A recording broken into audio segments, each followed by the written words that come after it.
And welcome back, ladies and gentlemen. Welcome back to another session of Speak Your Mind. Last week we had a very good conversation.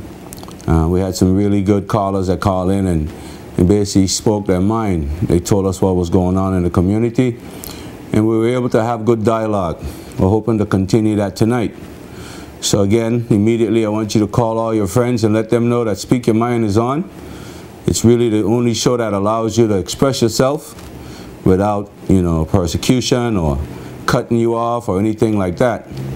We don't believe in that on Speak Your Mind. We believe in allowing folks to express themselves. But in allowing you to speak yourself, we ask that, you allow others to speak their mind and not be rude or disrespectful to others. Respect the show and respect yourself. But we want you to take part in the discussion, so we want you to call in. So call your friends, tell them that Speak Your Mind is on. Tonight we're hoping to cover some things that happened in the media, things that took place throughout the week. If there's anything, of course, that's pressing you, that you really want to talk about and have to get off your mind, we encourage you. We welcome your comments and your concerns. Call us, let us know. Immediately, with me, the show's open immediately. You don't have to wait until somebody call again to stimulate your conversation. Call us and tell us what's bugging you. Again, when you call, we ask that, we want to dialogue with you, we want to engage with you, but allow others to call in. So please, when you call, state your case, state your position. If you wish us to comment on what you're saying, I don't have a problem doing that. I don't mind. But, allow others. So we want to limit each call to at least 5 minutes during the conversation or the dialogue. So, say what you have to say.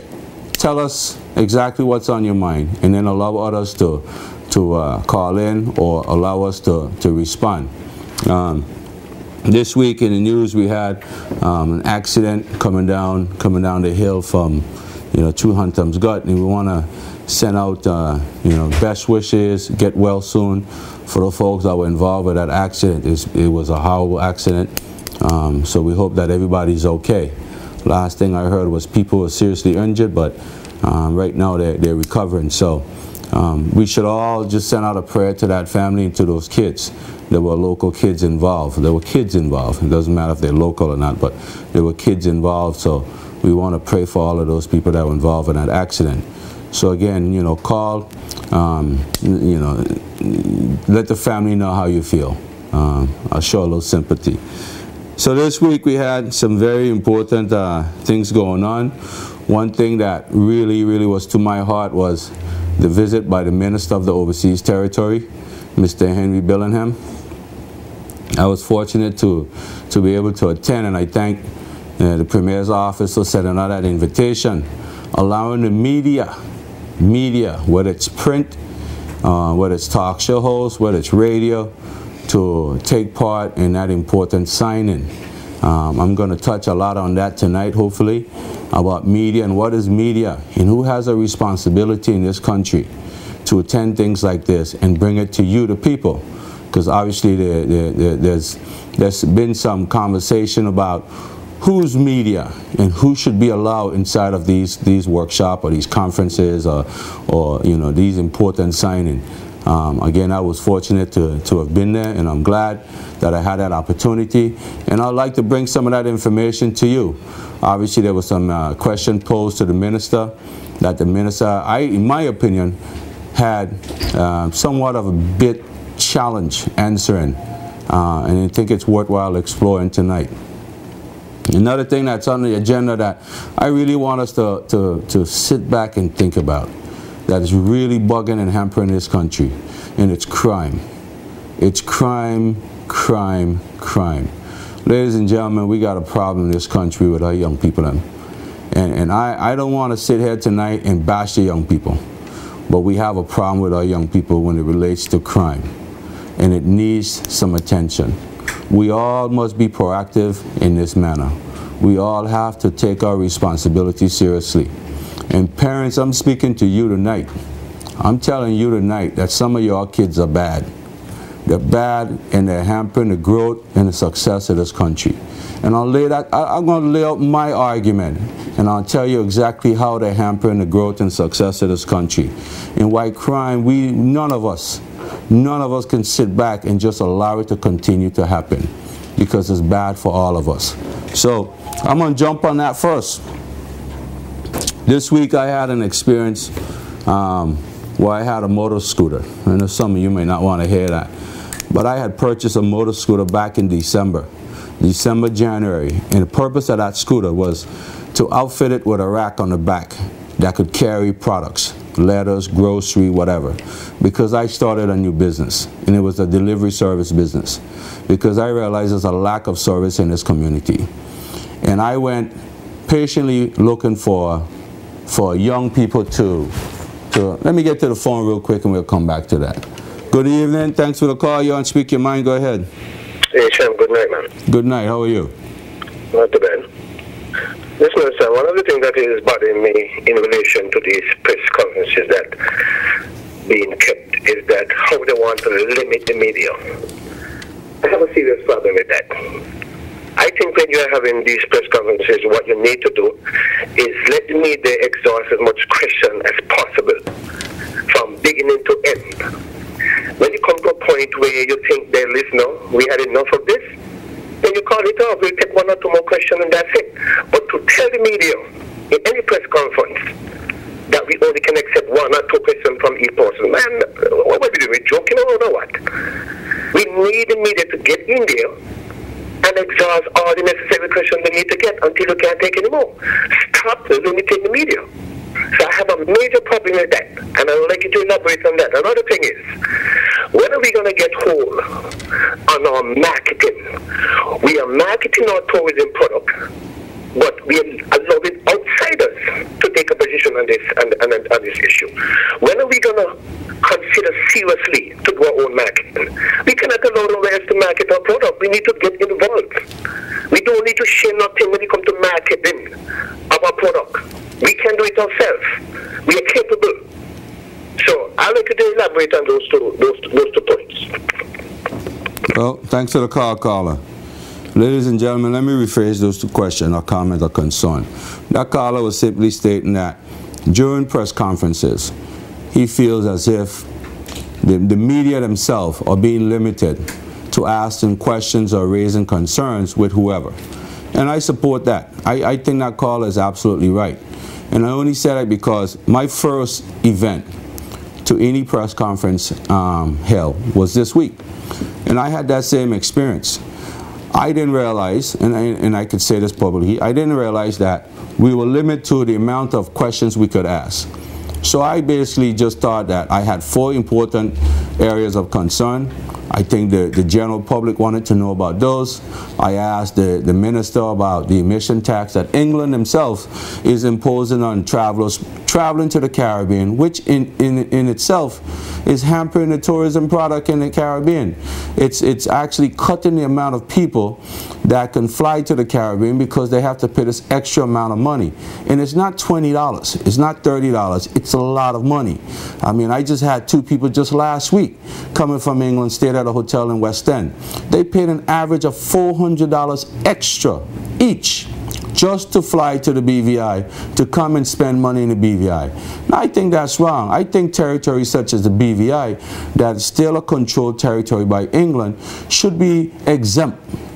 We should be exempt. Passengers originating from anywhere and coming to the BVI on their ticket should be exempt from that, because by us being successful, this is one way that we can be successful. Obviously, tourism is one of the biggest things for us here in the BVI. So the minister had it on his agenda. There were several things on the press release that came out that invited the media, but there was only one thing that was really focused on, and it was the financial management of financial services. And I think that's more than important, but also equally important, was our tourism. Our tourism numbers are down, ladies and gentlemen. Coming from Europe, our European numbers are down, and I believe as a result of this new carbon emission tax, because it's really stopping people from traveling. So inside the media, going to these press conference, I was able to ask at least 4 questions. I thought they were important questions. I'm going to lay those out later on. But yeah, I agree with you, Carla. It's wrong that you go to these press conference and you're in the media is being stifled. They're being stifled to ask the question. And I looked around that room on Tuesday, I believe it was, and I looked at the people who are considered media, the print media, and every one of them are sitting there like puppy dogs. They're sitting there with their tail between their legs, you know, because they're afraid of being not invited to another press conference. And I think that's wrong. The media is supposed to be able to go, if there's 7 things, areas of concentration on any press conference, you should be able to go in with your questions and to seek the answers that people are asking. But again, our media in this country, I know what they're up against. The people here on work permit, they're afraid, because obviously, you know, if they ask the wrong questions or continue to be viewed as troublemakers, yeah, work permit might get cut. So it's a challenge. It's a challenge for them. But at the same time, our media houses in this country is controlled by locals. And our locals should do whatever it takes to find locals who can represent the true form of reporting. I think I can't agree with you more. I think it's absolutely crazy. On the other hand, when we talked about marketing, another question that was posed, and you probably will agree with this. 2 questions that was posed, well, all 3 questions that were posed relate to tourism and building the marketing strength of the BVI. I believe that the BVI have competent people right now to market the territory. I think we had competent people before, not taking away anything from anyone. But personally, this is just my personal view, and I've been watching this for a long time, that our marketing is good, but I believe our sales process is wrong. I think that's one of the things that's hampering the BVI tourism product. And when I say that, this is what I mean. If you look at any successful company anywhere in the world, they all have one thing in common. They have a strong sales department. Coca-Cola, IBM, Apple Computer, you name them. Any one of those companies, they can go out and market all they want. And market is just telling the world that you're here, you're available, you have a good product, you have good services. But somebody have to sell it. And if you're not selling it, you don't go anywhere. So we could have the most beautiful destination in the world, but unless we have our own people in place to sell it. I'm not talking about, you know, we go out, the tourist board go out, the government go out, and other people go out, and we encourage travel agents from around the world and tour operators from around the world to sell the BVI. Sell the BVI. Why? Sell the BVI. It's rewarding. Sell the BVI. We have beautiful beaches. We have beautiful this. We got good this. We got good that. That's all good. Are they really committed to selling the BVI if they're not BVI owned? No, I don't think so. I think those who are successful are the ones who sell the high-end properties, because that's a niche for them. That's a particular type of product that a particular type of customer is buying. So they have a market, they have a guarantee that when they sell that piece of property, they're going to get rewarded. So we have to now get serious. And I really want to believe that the government realized that now. I see some movements happening right now in the tourist board. I see some action happening even with the Minister of Communication and Work, Mr. Mark Vanderpool. The kind of measures that he's taken. You know, the government right now is actually actively going after cruise ships. You've never seen that before. You've never seen the intensity of that before, and now you're seeing it. So they understand. Mr. Vanderpool understand the importance of numbers. It's about numbers, you know. The more people you can get on your shore, whether they come to cruise ship, ferry, airplane, the more likely they want to stay longer and spend more money. And that's the bottom line. You got to get people here on the island, in the territory, spending money in any place and every place they can. So, to get back to what you said, marketing, I think, is good. We spend a lot of money on getting the name out there. We're in every Condé Nast. We're in all these Caribbean Travel and Life. We're in all kinds of magazines. I just got an email the other day from a tourism office in Italy. They asking the properties in the BVI to submit your information on tours and your products, so they can start doing a special type of marketing within the Italian market. That's great. I would like to see more of that in Germany. I was in October last year in Germany, so I know that the Tours Board is hitting the right markets when it comes to marketing. I went to a boat show where we were able to congratulate about 5 or 6 German folks that bring hundreds of people down here. They do it. They physically have their own business. They organize trips to the BVI. It's flotillas. They'll bring in 100 people at a time, and that's great for economy. So they are doing exactly what I'm talking about. Not only are they promoting the territory, they promoting the service and the product that we offer in the BVI, but they themselves is actually saying, if you want to go, you have to give me your money so I can organize the boat and you'll position your spot on that boat. And then they organize the flight. They organize the accommodation, the food, the sailing, and all the people have to do is just show up. That's what I'm talking about. The BVI Tours Board, unfortunately, in my judgment, is handicapped. Because if you look at the Tours Board Act, they can't sell. They can't sell anything. They market, they promote, they foster good tourism, but they can't sell, and that's what the Tours Board needs. It needs somebody or company or somebody to say, every time you make contact with your travel agents, every time your tour operator is seeking information or accommodation and they're ready to buy, somebody that's committed to the BVI have to do it. We have to sell them. We have to hook them. And that's where we're failing. That's my opinion now. That's where we're failing. When I look at all these companies around the world again, I look at a lot of things. And I look at these companies that are successful. They're successful because they have that one key component, that sale component. I'll give you a good example. Look at Marriott. We have a property here now in the BVI that's affiliated with Marriott. And if I ain't wrong on this, I'm pretty sure I'm right on this. Since they have enrolled in the Marriott affiliated program, I guarantee that property sales numbers has increased significantly. If you were to talk to any manager from over there and they want to be honest about it, their numbers has increased. I'll tell you why the numbers increased. Marriott in Orlando, Florida have a huge call center. A huge call center. Marriott have a lot of properties around the world. You imagine Marriott being as successful as it is if it depends on everybody else to book their properties and their rooms and their vacation spots around the world? They'll never be as successful. When you call a Marriott 800 number, complaint number, any kind of number, that call, no matter where you calling from in the world, is redirected to that call center. That call center takes the complaint. They listen to your complaint. They try to deal with your complaint. At the end of your call, you know what they try to do? They introduce you to a new property within the Marriott family. So let's say you were in France and you had a really bad experience in France, but they know, they're looking at the data. They pull your name up. Your name is in the system. They can see the amount of time you've been to any Marriott property anywhere in the world. And they'll say, well, Mr. Henry, you know, let me ask you, we understand, we would like to compensate you. Have you ever been to the Virgin Islands? No, I've never been to the Virgin Islands. Well, sir, you know what we'd like to do? We'd like to offer you 2 nights free at one of our sister properties in the Virgin Islands, the British Virgin Islands.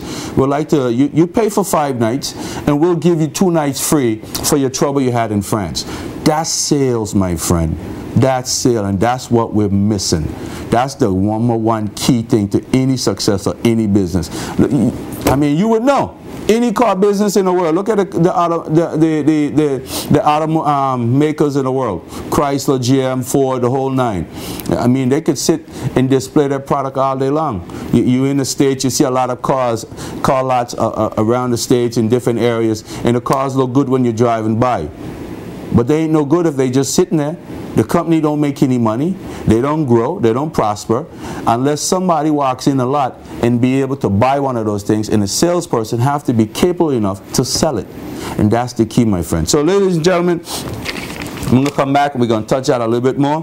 We're going to take a break for the people that make this show possible. So please, don't switch the dial. I know that seems funny, but don't switch the dial. Why? Because the people that make this show possible, they have something to sell you, offer you, and they want you to see it. All right? So we'll be right back.